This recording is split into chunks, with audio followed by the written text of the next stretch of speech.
तो ये कहानी है इब्रानियों की, जो मिस्र में 400 सालों से गुलाम थे। यहाँ पर रहकर ये मिस्र के लोगों के लिए काम क्या करते थे। उनके लिए बड़ी बड़ी मूर्तियाँ, महल बनाना इनका काम था, ताकि उनके शहर को खूबसूरत बनाया जा सके। लेकिन यहाँ पर इतना काम करने के बावजूद भी इब्रानी गुलामों के साथ बहुत बुरा सलूक किया जाता था। फिल्म की शुरुआत में हमें एक महल दिखाया जाता है, जहाँ पर एक मीटिंग चल रही थी, क्योंकि सरहद पार इनके दुश्मन हमला करने के लिए तैयार थे। वहाँ का राजा कहता है कि मैं ये नहीं चाहता हमारे दुश्मन हम पर हमला कर दें, इसलिए हमें वहाँ पर जाना होगा और उनका मुकाबला करना होगा। यहाँ पर महल में जो आने वाले कल को बताया करती थी, वो ओरिकल लड़की बताती है इस जंग में हमारे एक कमांडर की जान को खतरा होगा और जो उसकी जान को बचाएगा वो इस महल का अगला राजा होगा। यहाँ पर राजा के दो खास आदमी थे, एक तो उसका बेटा और दूसरे का नाम मूसा था, जो राजा की बहन का बेटा था। ये सब अब जंग में चले जाते हैं। एक पल ऐसा आता है कि जब राजा के बेटे की जान को खतरा था, यहाँ पर मूसा ने राजा के बेटे की जान को बचा लिया था। जब ये जंग से वापस महल में आते हैं और राजा को जब ये पता चलता है कि मूसा ने उनके बेटे की जान को बचाया है, तो राजा अब सोचने लगता है, जैसे कि ओरिकल लड़की ने बताया था, कि जो जंग में कमांडर की जान को दूसरा कमांडर बचाएगा वो अगला राजा होगा। राजा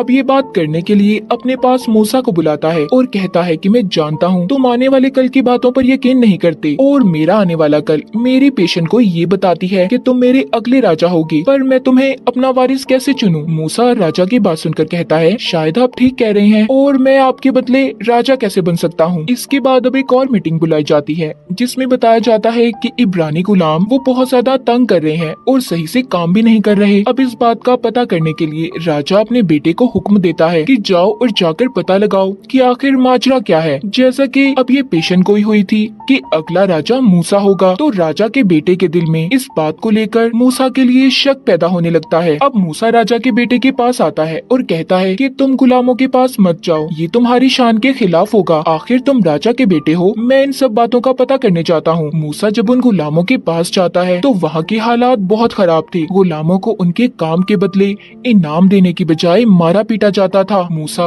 जब वहाँ के वजीर से बात करता है तो वजीर बताता है कि इनके साथ ये सब इसलिए किया जा रहा है, ये गुलाम हमारे खिलाफ बगावत पर उतर आए हैं। मूसा कहता है तुम इन बातों को छोड़ दो, मैं गुलामों से खुद बात करूंगा। मूसा अभी इब्रानी गुलामों के सब बुजुर्गों को एक जगह पर जमा करता है और उनसे बात करता है। उन गुलामों में से एक बूढ़ा आदमी बोलता है कि हम बस अपने मुल्क वापस कन्नान जाना चाहते हैं। मूसा ये सुनकर कहता है कि तुम जानते हो वो इलाका कितना खतरनाक है, वहाँ पर कितने खतरनाक कबीले के लोग रहते हैं, अगर तुम वहाँ पर गए तो कभी बचकर वापस नहीं आ पाओगे। मूसा उस बूढ़े आदमी से पूछता है कि तुम मुझे बताओ कि तुम्हारा नाम क्या है। वो बूढ़ा आदमी कहता है कि पहले तुम मुझे बताओ तुम कौन हो। मूसा उन्हें बताता है कि मैं महल से आया हूँ, मेरा नाम मूसा है और मैं राजा की बहन का बेटा हूँ। ये सुनकर सबको न जाने क्या हो जाता है, सब लोग बहुत खुश हो गए थे। अब इस बात के बाद वही बूढ़ा आदमी अपने एक आदमी के जरिए मूसा को अपनी बस्ती में बुलाता है। मूसा जब उसके पास जाता है तो बूढ़ा आदमी इसे अब सारी कहानी सुनाता है। कहता है कि जब तुम पैदा हुए तो उस साल एक पेशेंट गोई प्रेडिक्शन की गई थी कि हमारा मसीहा पैदा होगा जो हमें छुड़ाकर यहाँ से ले जाएगा। उस साल जब महल में इस बात का पता चला तो महल के लोगों ने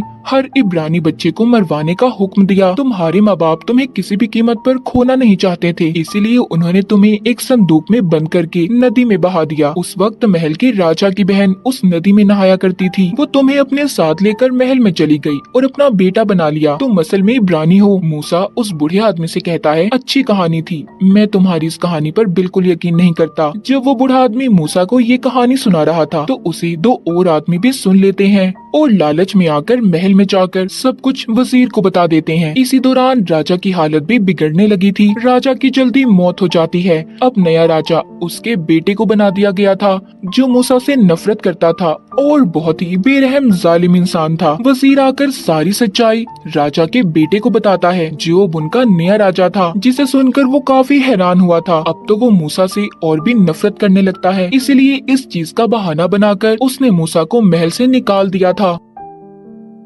मूसा यहाँ से जाने से पहले अपनी असल माँ से भी मिलता है, जो उसको सारी सच्चाई बताती है। इसके बाद मूसा आगे अपने सफर पर निकल गया था, जहाँ पर इंसान का नामो निशान भी नहीं था। थी तो सिर्फ वहाँ पर मौत। जैसे तैसे कर मूसा अभी कबीले के पास पहुँचता है, जहाँ पर वो देखता है कि कुछ लड़कियाँ हैं जो कुएं से पानी भर रही थी। तभी वहाँ पर कुछ आदमी बकरियों के झुंड लेकर आते हैं। वो आकर उन लड़कियों को कुएं से हटा देते हैं और खुद अपनी बकरियों को पानी पिलाने लगे थे। ये देखकर मूसा जब वहाँ पर पानी पीने लगता है तो वो आदमी उसे भी मना करते हैं, मगर मूसा के पास एक बहुत बड़ी तलवार थी, जिसे देखकर वो सभी डर गए थे और वहाँ से चले जाते हैं। जिसके बाद जब वहाँ की लड़कियाँ ये देखती हैं कि मूसा ने उनकी जान को बचाया था, तो वो उसे अपने गांव में खाने की दावत देती हैं। और इस तरह मूसा अब यहीं पर रहने लगा था। उसे एक लड़की से प्यार भी हो जाता है। बहुत जल्दी उनकी शादी भी हो गई थी। मूसा के यहाँ एक बेटा पैदा होता है। यहाँ पर रहते हुए उसे 9 साल बीत चुके थे। वो अब भेड़ बकरियां चराया करता था। एक दिन बहुत तेज तूफान आ जाता है।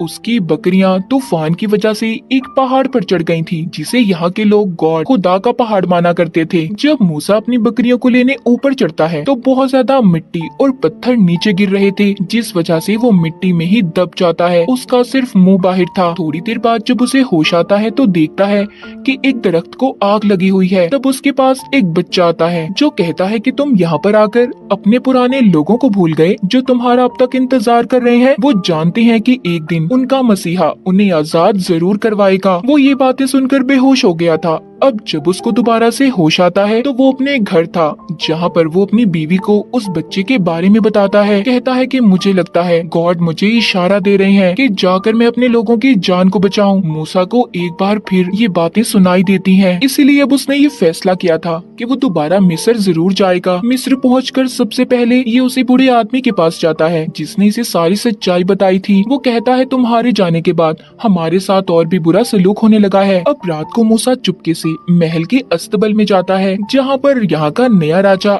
यानी कि राजा का बेटा भी था। मूसा ने पीछे से आकर उसकी गर्दन पर तलवार को रख दिया था। राजा जब देखता है कि ये मूसा है तो वो कहता है तुम्हें जिंदा देखकर खुशी हुई मेरे भाई। मूसा कहता है हाँ, तुम तो चाहते थे ना कि मैं मर जाऊं, पर देखो मैं जिंदा हूँ। वो कहता है कि मैं यहाँ पर इब्रानी गुलामों का हाल देख कर आया हूँ। तुम उनके साथ बहुत बुरा सलूक करते हो। अगर वो तुम्हारे लिए काम करते हैं तो उनकी मेहनत का फल मिलना चाहिए, ना कि मार। इतना कहकर मूसा यहाँ से जाने लगता है। राजा कहता है कि उन लोगों की बातों में मत आओ। मूसा कहता है मैं उन लोगों की बातों में नहीं, बल्कि मुझे तो गॉड खुदा की तरफ से इशारा मिला है कि मैं उनकी मदद करूं। इतना कहकर मूसा वहां से चला गया था। इसके बाद दिखाया जाता है कि महल में एक मीटिंग बुलाई गई थी, जिसमें राजा कहता है कि मेरे पास मूसा आया था। उसने मेरे गले पर तलवार रखकर उन गुलामों को आजाद करने की बात की है, तो अब उसे जिंदा रहने का कोई हक नहीं। वो जहाँ पर भी नजर आए उसे मार दो। अब जिस भी फैमिली से मूसा के बारे में पूछा जाता कि वो कहाँ पर है, जो मूसा का साथ दे रहे थे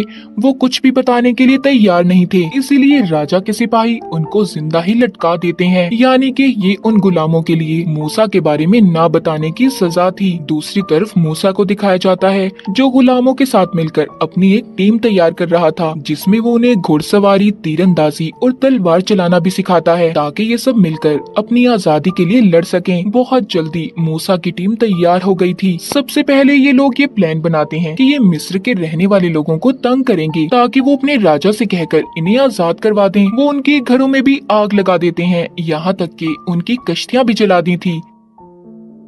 एक दिन मूसा के पास वो ही बच्चा आता है जो उस दिन उसे पहाड़ पर नजर आया था। वो कहता है कि जो जंग तुम लड़ रहे हो इसमें तो सदियां लग जाएंगी, तुम कभी भी नहीं जीत सकते। मूसा उस बच्चे से पूछता है तो फिर मुझे क्या करना चाहिए। वो बच्चा कहता है बस देखते जाओ अब क्या होता है। वहीं पर एक आदमी खड़ा मूसा को ही देखे जा रहा था कि वो किससे बात कर रहा है, मगर उसे वो बच्चा नजर नहीं आता। इसका मतलब उस बच्चे की शक्ल में मूसा के पास गॉड आए थे। और अगले ही दिन मिस्र की नदी में बड़े बड़े मगरमच्छ आ जाते हैं, चीड़ फाड़ कर खा जाते हैं। यहाँ तक कि नदी में एक भी मछली जिंदा नहीं बची थी। कश्तियों में बैठे हुए सभी लोगों को खत्म कर दिया था। पानी की बजाय नदी में खून बहने लगता है, जिस वजह से इनकी फसलों को भी पानी मिलना बंद हो गया था और सारी फसलें बर्बाद हो जाती हैं। फिर इन पर मेंढकों का हमला होता है। बहुत सारे मेंढक मिस्र में आ गए थे और जब ये मेंढक मर जाते हैं तो उन पर बहुत सारी मक्खियां आ गई थी। वो मक्खियां तादाद में इतनी ज्यादा थी कि ये लोग खाना भी नहीं खा सकते थे। फिर इसके बाद कोढ़ की बीमारी फैल गई थी, जिसने ना तो राजा को छोड़ा था और ना ही रानी को। इन सब के बाद भी राजा बाज नहीं आया था। एक दिन मूसा एक घोड़े पर लिखकर राजा के पास भेजता है कि तुम्हें गुलामों को आजाद करना होगा, वरना इसके बाद और भी आफतें तुम पर आ सकती हैं, जो गॉड खुदा की तरफ से हैं। मगर राजा अभी भी मानने को तैयार नहीं था। इसके बाद तो वो गुलामों पर और भी जुल्म करने लगा। जब गॉड ये देखते हैं तो अब मिस्र में पत्थरों की बारिश होने लगी थी। सब भेड़ बकरियां मर जाती हैं और आखिरी हमला टिड्डियों का था, जिससे वहाँ की सारी फसलें बर्बाद हो गई थी। राजा भी इन सब आफतों से तंग आ गया था, इसीलिए वो अपने गॉड से दुआ करने जाता है ताकि सारी मुसीबतें हट सकें। तभी उसे महसूस होता है कि उधर मूसा है। वो कहता है, मूसा तुम यहाँ हो ना? जिसके बाद अब राजा को गुस्सा आ गया था। वो कहता है, हाँ पहले मैं समझता था कि ये सब खुदा की तरफ से है, पर मैं समझ चुका हूँ कि ये सब तुम कर रहे हो मूसा। अब तो मैं एक भी गुलाम को आजाद नहीं करने वाला और मैं देखता हूँ जीतता कौन है, मैं या तुम्हारा गॉड। जिसके बाद मूसा दोबारा से उसी पहाड़ पर आता है जहाँ पर उसे गॉड की शक्ल में बच्चा मिलता था। मूसा कहता है कि अभी भी उसने हमारी बात को नहीं माना। वो गॉड